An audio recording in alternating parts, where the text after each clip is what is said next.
Hey guys, this is Sergeant Phoenix back in the action, and this is another Yugioh Vrains episode review, and this one is 106, the one that came out yesterday. I'm sorry, I'm a little tired, everyone. So, my thoughts on the story. I thought it was alright. The way it started off, we knew straight away AI and Playmaker were going to meet face to face.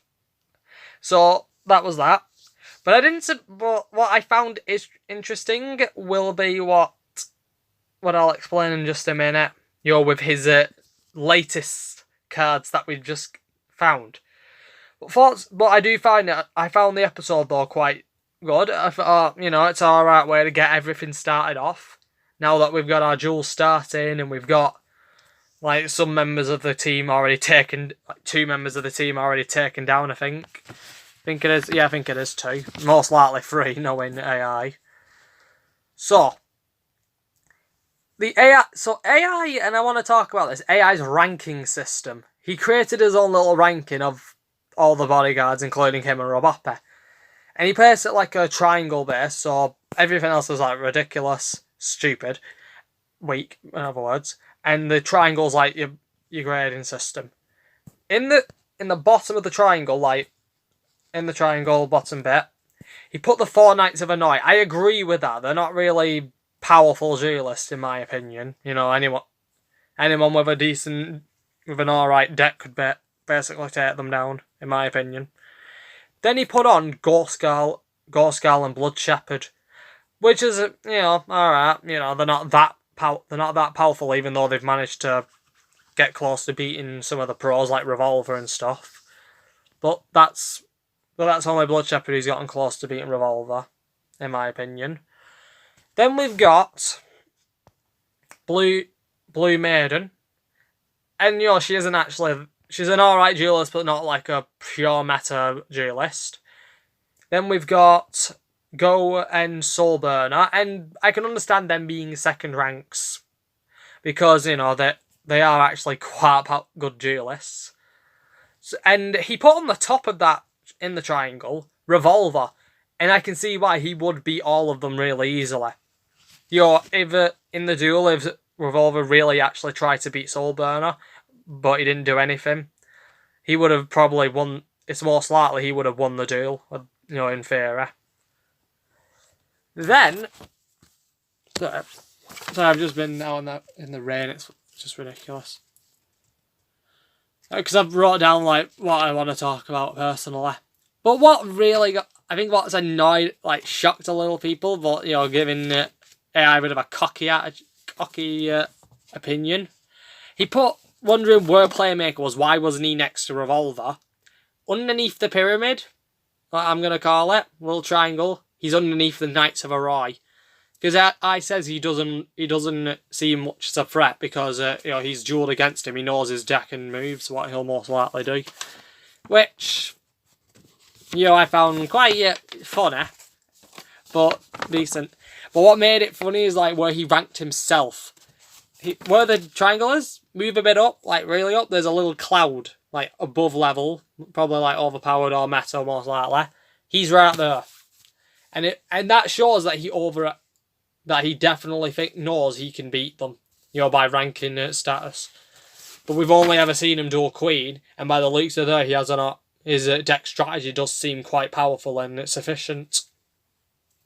And Roboppe, she wondered where, I don't know if it's he or she, how they're doing Roboppe, but everyone says he now, so I'll go with he. He was right at the bottom, right below Playmaker and everything, where there's no status, which is understandable in how he ranked him. Because the reason being, Roboppe's never dueled before, so there's no rank to clarify. So AI tells if he wants to improve his rank, he has to duel and beat a few people to show a ranking. Next was, which I find I'm glad they put on, the new Ignister's monsters. 2 of them, what we've seen so far. We have a spell card, but I'll talk about that later. The first one being the Flame Ignis. I like how and I'm glad we saw that, so now we're only down to 2 more. I've heard that AI will go against Gore, so I'm So I'm most likely thinking that's where the Earth Ignister is going to show up. I think. It's most likely, it's possible that it's most likely that. And next was his link for it, which was a Flame Phoenix one. I can't remember the name. It's a link 3. And its effect is quite impressive. Because its effect, if it's destroyed by card effects, it'll destroy one monster. It destroys one monster on the field, but it also allows the player to. But not only that, it allows on the end of the next turn. It'll. I think it's during the beginning of the next turn or the end of the next turn, the monster will will come back to the field. So showing there, and I like how they did that because it almost reminds me of a Soul Burner strategy. Because Soul Burners at Salamangreats mostly rely on his link 3 destroying itself and allowing the second one to come back and gaining an additional effect. And that's pretty much how his deck functions. And everyone agrees with it. Anyone who's played Salamangreats or has watched the anime or has pretty much knows anything about Salamangreats, they know that the 2 copies of Link 3, so destroy and bring the other back from the graveyard like that. That's pretty much the strategy. Next was the spell card, the Ignister. I can't remember what it's called, the AI, but they were like copies of AI holding hands, and it had an interesting ability. The reason it's interesting because once per turn it'll gain counters for a link. It gained link counters. It gained a counter for a link monster's link rank, and he used his Phoenix, so that's 3 counters already. As long as there's a counter on it, no player can attack whatsoever. And also during every turn, he has to remove a counter. Then he can just get 3 more. Reason that is interesting is that that's a stall deck, and if they make that one, a lot of duelists will be using only one link, like a link 4 most likely, or link 3 most likely, and they'll just be trying to cut you off. And that's what I was doing. He made 3 copies of himself to go against AI, go against Playmaker, Revolver, and not Blood Shepherd, Soul Burner. And doing that, he's got those copies have got him trapped. He's got them trapped for a little bit while the real AI and Robope swarm right past them and get their objective instantly done. And instantly when we see that, he already takes 2 of the Knights of Hanoi down. The redhead one, and I don't know who the other one is, but it's not but it wasn't Spectra by the looks of, but I don't think it was Spectra. I know it wasn't Spectra, it was the other one.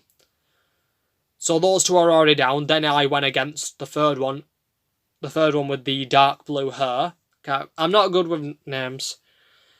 So those 2 are now dueling, and then Robope duels, which I found quite interesting. Robope's using an Ampliancer deck, and that's like a machine. And the deck format, she summon 3 out. He summoned 3 out straight away. And I thought that was actually interesting because it's a support deck. It works together like a machine. I think it is a machine format, unless they give it another one. But it will most likely be a machine where the designs are done. But they function together really well. They power one, and they powered up each other, and they practically supported each other. But Robope made a deal with Blood Shepherd and Ghost Gal. Those 2 can go against him. And he doesn't use a single. He never uses a skill, but they can use theirs. They share. They have 4,000 life points. They share 4,000 life points, and Robope has 4,000 as well. That's gonna be interesting because we see Blood Shepherd and Ghost Gal work together, and it's all right at first. And then we see Blood Shepherd has a new trap, Camouflage Drone. This allows his monster. This allows his drones not only to not be targeted by card effects, but they can't be destroyed in battle or card effects as long as it's face up on the field. So it's a continuous trap. I can't imagine, if they do make these cards, they're not going to add that one on, but they'll most likely eliminate it with something else. And Ghost Girl has now got a Link 4, which the design and the ability was perfect, because she uses his Link 2 Warrant as well. She used 2 of her monsters and his Link 2 Warrant, Battle Drone Warrant, to link the link 4. And this is where it's getting interesting, because doing a certain combo, I can't remember the monster's name, but it now has, I believe, 4,300 attack points.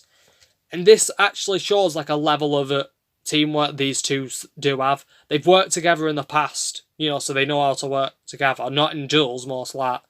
Not always in a duel. I don't think they've ever duelled together, to be fair. But now we've just seen what they're capable of together. They've powered up a really strong monster, and they've got a strategy gone. But honestly, I'll say it again, the episode was alright.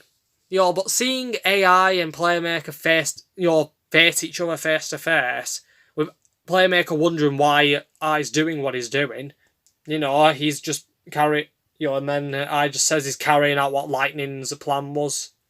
And that's just showing, I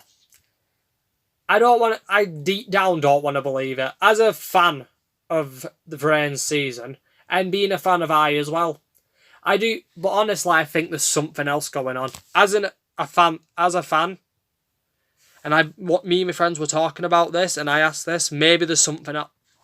Maybe he wants access from Soul Technology for something else. Not only to crush it, but maybe to get something else. Because it's just got me thinking, maybe I's involved with something else that we don't know about. Something we didn't see behind this, we haven't seen yet. And maybe it'll show itself in maybe in a few episodes, hopefully. It's what got me thinking, maybe the episode's gonna be half.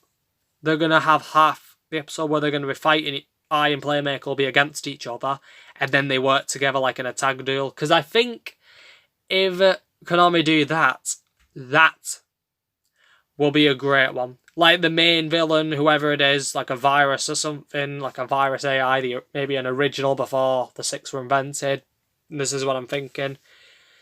I and Playmaker agree to duel together, and they end up creating a powerful, one ultimate powerful monster, and then they beat it. But we've still got to wait to see how the story goes. But I've heard the next episode is Roboppy Strikes Back, I believe. I'm trying to keep away from spoilers as best as I can, because some people have been trying to spoil it on YouTube. And honestly, I am trying my hardest to keep away from them.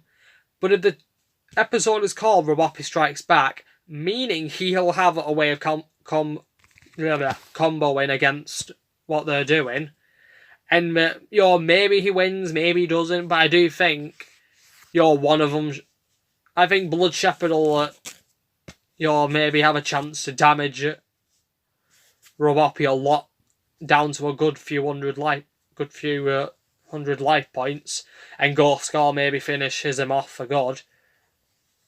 But if they let Roboppy win, it really doesn't matter, but, I think it'll just underestimate things. Unless they make the duel a very close call, that would be fine in my opinion. But if they don't, it just kind of ruins a bit of the start. It kind of just ruins it a little bit in my opinion.